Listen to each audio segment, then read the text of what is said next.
I know what you're thinking. Why are you in Iceland? What the fuck?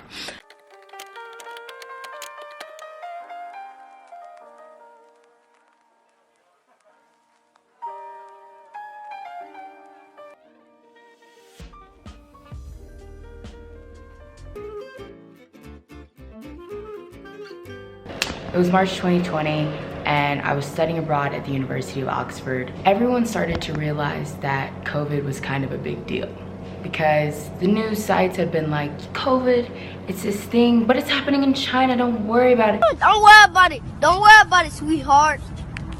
Don't worry about it, sweetheart. Don't worry about it. And everyone was like, that's China's problem. And then these old ass Italians start dropping dead left and right, and everyone's like, wait a minute. Wait a minute. There were all these rumors that the college was going to shut down, and I was like, I'm gonna die. Because if a respiratory illness is serious enough to shut down Oxford, I'm not gonna make it. I have asthma. And all the articles at the time were like, yeah, COVID seems to really be affecting these old people, but young people, no need to fret, no need to worry, you guys are gonna be fine. And I was like, oh, okay. And then it'll be like, unless you have asthma, then you might not be fine. Then you might die. And I was like, okay. But I was like, I might die. And if I'm gonna die, I need to go with a bang. So I buy a 30-pound ticket to Iceland to go see the Northern Lights. I was like, it's my bucket list. I gotta see it before I leave this earth, gotta go.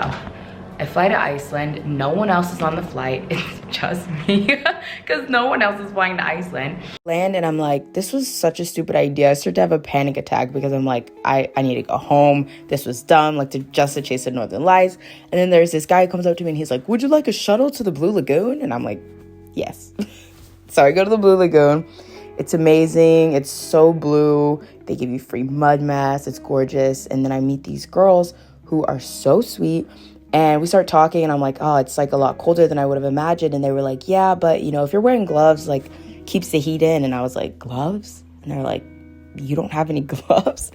So they're so sweet. They literally, we leave the Blue Lagoon and they drive me to the mall to get gloves and then drive me to a hostel. And thank God, like, nothing was booked because no one else was there. And at the hostel, I booked a tour to see a black sand beach the next day. And that's what started my greatest mistake. I go to this black sand beach that I've always seen pictures of. And there are all these signs that are like, danger, danger, like, don't get close to the water, danger. And I'm like, what? They got sharks or something? Like, what's going on? And I just bought a Nikon camera, filming the ocean with my Nikon. And I'm like, I'm finna start a YouTube. Next Emma Chamberlain, that's me. And so I'm filming, I'm doing my little vlog. Next thing you know, I'm in the ocean. Oh my God. Oh my God. My camera floated away. My iPhone had an iPhone XR in the back of my pocket. Gone. Tripod gone. Me almost gone. A man came and saved my life. And everyone on the beach was like, oh my God. And one of the tour guides was like, did you not read this? Okay, that's not an Icelandic accent. But he was like, did you not read the sign? And I was like, yes. But I thought, like, I was standing pretty far from the water. But the signs, like, they didn't make it clear, like, no matter, like, even if you think you're far enough, you're not far enough. This girl comes up to me and she's like British and she's like, hello, like, I got it on camera actually, like, would you like to see it? And I was like, I'm soaking wet. All of my electronics, thousands of electronics gone, broken. And she's like, would you like to see it? And I'm like, no, ma'am. I don't want to see it. And I just cried the whole ride home. I'm freezing. And I just cried. I cried and I cried. But I was like, you know what? Tonight it's gonna be worth it. I'm gonna go see the Northern Lights. I go with all these tourists to a field and we stand there waiting for the Northern Lights to show. They don't. And there's like these people with me and they're like, these Canadians, and they're like, yeah, like COVID is fake, blah, blah. So I'm sitting with these people. I don't even see the Northern Lights. So I was like, I just came to Iceland for no reason, No one knows I'm here. I don't have a phone. I can't contact my family. I'm just fucked. Next day, I wake up, I go to this Apple store, and I was like, can you fix my phone? And it's so funny, they opened up the phone and like water came out, like ocean water. And they were like, was this phone in the ocean? And I was like, yes. They're like, no, we can't fix it, but like you can go down the street and there's like a guy selling iPhones, like used iPhones. I go, I buy a used iPhone. First thing I do is I get Tinder, which I don't really, this seemed like a really crisis situation. Like it seems like maybe Tinder was not what I should have been focused on, but I was like, whatever. I'm gonna download Tinder, gonna get some dick. If I can't see the northern lights, if I don't have a phone, if I don't have anything, like at least I can get some dick. And I'm about to go on a Tinder date to have sex, to try to feel better about myself. Stay tuned. I matched with this guy, this like Icelandic SoundCloud rapper. Now he's an OnlyFans star. Go subscribe to his channel. And we meet up. He takes me, like he picks me up in his car, takes me like to literally the middle of nowhere, and we have sex. And all of a sudden he just goes, oh my God, look up. And I was like, what? The fucking northern lights.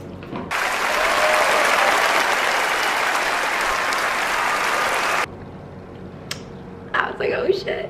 And then me and this guy end up having like a straight up love saga. We fall for each other. We start going on all these dates. He takes me to meet his friends and family. Then I start making friends in Iceland and I stay longer and basically start a new life. Wait, how do you say this? I literally would say Perlin. I'm so country. Perlin. Pertlan. What? Pertlan. Pertlan. I wonder, you're... I'm a lot taller than you. Yeah, literally. Hi. Stand.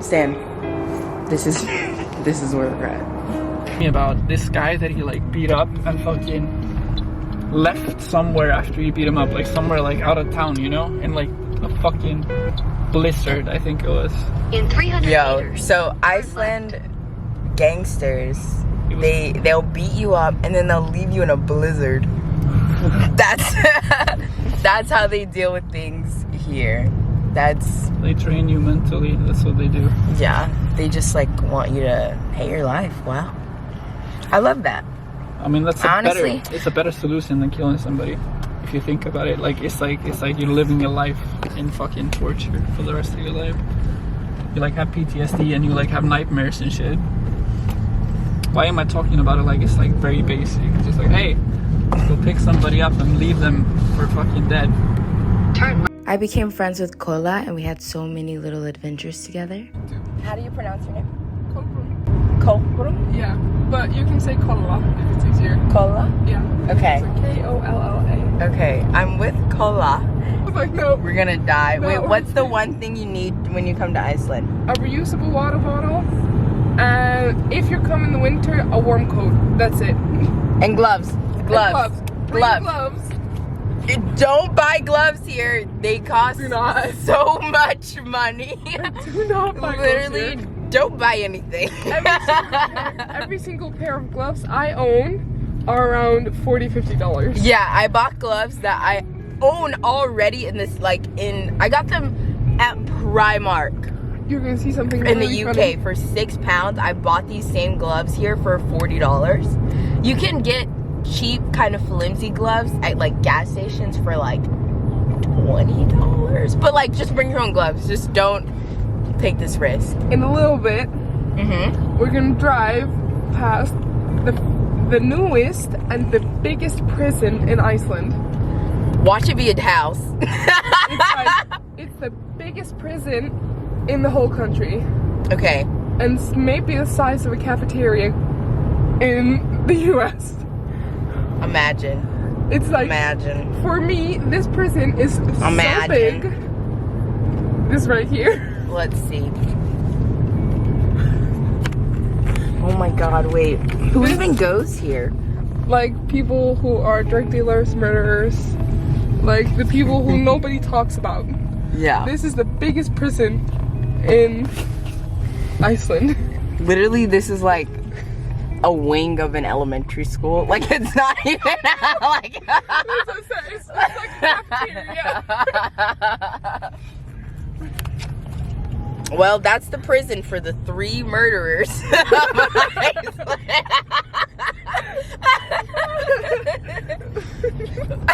Like 3 criminals. They got the one murderer, the one drug dealer, like the one guy who just like steals. They're like, get in there. They just play solitaire together. Like it's not even. There's actually nothing bad. They probably live so nice in there too. Like they probably have the nicest rooms. Like there's one countryside. Yeah. More in the countryside. Yeah. And that prison is like for fancy prisoners. Is that like fraud?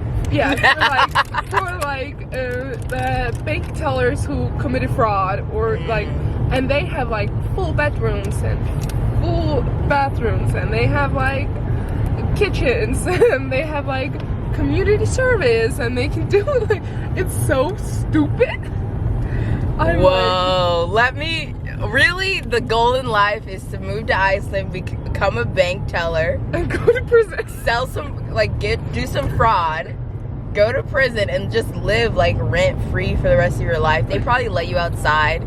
Here, we're gonna do a volcano walk today. God, that's the life. There's like, imagine, and these people are probably complaining too. They probably like sit and complain all the time, and then like they should be like, we're actually gonna make you guys do a field trip to an American prison for 1 week, and they'd be like,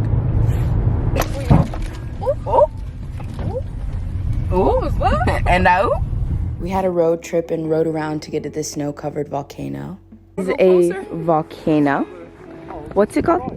Kerith. What? Kerith. So it's like, care. What is it in English? Care. It's like almost like a pot or like a bowl. Because it's like round and you can go inside it. Amazing. It's very slippery over there. Many people have fallen. Sliding down.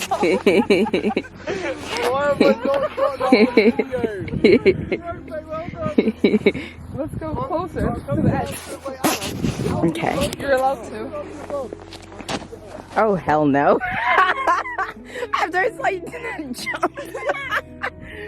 Oh, that's so dead.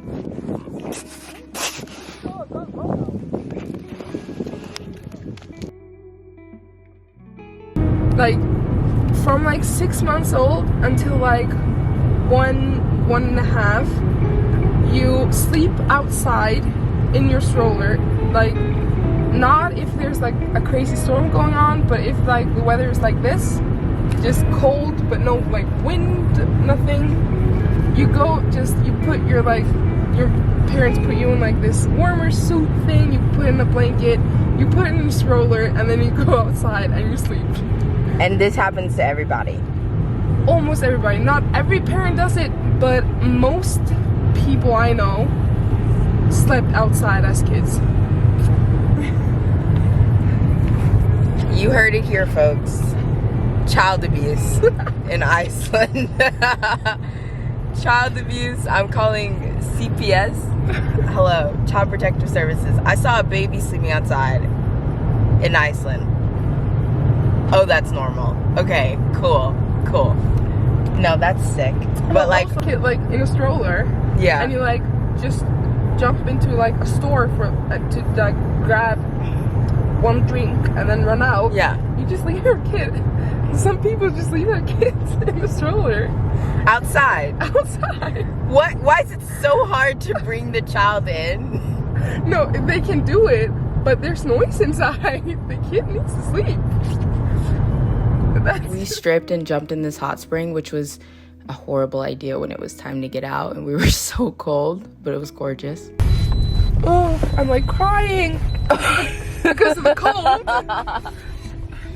You live here. Yeah, but I go outside and I start like bawling my eyes out because of cold. There, at the top of a mountain right now. So if we go off-road, we go downhill. literally, I'm like scared for my life, and she's like, oh my god, it's totally fine. It's fine. Like, I'm a good driver. It's fine. oh my god, as long as you can see the rail, you can see nothing else. Oh my god. If you're ever in Iceland and it smells like egg, you know you're by a geothermal power plant and it's sulfur and not what are they called, rotten eggs. Yeah. I just drank water from a gas station. Do you guys see how freaking clear this is? I just drank water from a gas station here called Olis. Yeah. And literally the best water I've like, I mean, every time I drink water I say this is it, like this is the best water I've ever had here. But actually the best water I ever had here was at the airport. They have a tap. When you get to the Icelandic airport, there's like a sign that's like, drink our water, it's like the best in the world, yada yada yada. And then they have a tap where you can like drink it. Do that. Water bottle to the airport. Make that your first move. You're gonna be like, wow. And you're gonna be angry at every water you've ever had in your life. You're gonna be like, my country hates me. Like, you're literally gonna drink your water and be like, the disrespect grabbed me by the throat and flung me in the... It's crazy. And it's just like the regular size. It's not even the pint size. To get like a tiny bag of hot Cheetos in Iceland is $10. It's so crazy. I pay it too. That's the crazy. Get off the road. There's an ambulance. Oh no. Car accident. I don't even hear it. No, Are y'all silent? They only have the lights on when it's not like an emergency. Gotcha. If someone is like dying, and the cars are not moving, they put the sirens on. Wow, they put our sirens on for anything. But America's so ghetto. No. It's so weird. Cops aren't allowed to have guns here. Nope. And then they have to have like a special password. To the safe in the trunk of the car where the guns are kept, but only for the the special force. So like this is like if you're like a good cop. Yeah. Imagine cops not having guns. You know, I used to work at Walmart down south. You could walk in, get a gun. People will come in and they're like, where's the sporting goods section for hunting specifically? And I'm like, oh, it's over there, Maddie, he needs a gun. Like, it's crazy. I'm moving. This is gonna be my new life. You can't even see because it's snow. It's like the easiest recipe. What are they? You just take like oats and put them in like chocolate, water, a little bit of milk sometimes, and then you just make a ball of it and roll it in coconut. And what are they called? Kokosbollar. Kokosbollar, it's just a coconut ball. Coconut ball. Okay, I'm gonna try it. Your aunt booked Beyonce for the Blue Lagoon. Yeah. Beyonce. Were other people there? Could she rent it out? No, she went to the private Blue Lagoon. Connection to Beyonce at all. I'm trying to think of my most connection to Beyonce. We're from the same country. We are the same race. We're probably cousins. Even though I almost lost my life, I ended up having the best trip and meeting the best people. I've been to 22 countries and seen and done all the adventure stuff, but what I remember the most is the people I meet and the laughter we share. Subscribe for more story times and vlogs. I love you guys.